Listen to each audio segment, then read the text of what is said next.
من غير اي مقدمات تعالى نعمل انبوكسنج للتحفه دي.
وبس يا معلم، زي ما انت شفت ده كان فيديو الانبوكسنج بتاع ال 200 تي برو، وزي ما انت شفت الفيديو كان جامد ازاي ومع النغمه حماسي قوي، ومن فخامه الفيديو فعلا ومن فخامه الموبايل والباكجنج بتاعه ما احتجتش ان انا اظهر في الفيديو لان شفته ان هو لازم يظهر لوحده كده. فيا رب الفيديو يكون عجبك واتمنى تدعمه باللايك عشان يوصل لاكبر عدد من الناس. اللايك يا جماعه مهم جدا، ويا ريت لو حد يعمل شير كمان ده يبقى حاجه جميله جدا. ولو لسه مش مشترك في القناه ادخل اشترك عشان تدعمنا ان احنا نستمر ونقدم محتوى جميل زي ده ونجيب موبايلات جامده ورائده زي دي بحيث نطور في المحتوى اكتر وباذن الله يعجبك اكتر واكتر.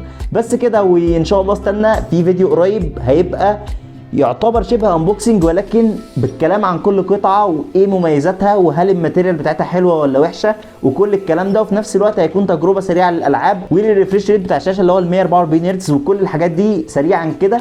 فالفيديو ده ان شاء الله هيكون قريب قوي، يعني ممكن يكون بكره او بعد بكره. بس كده، اشوفكم في فيديو جديد باذن الله. سلام.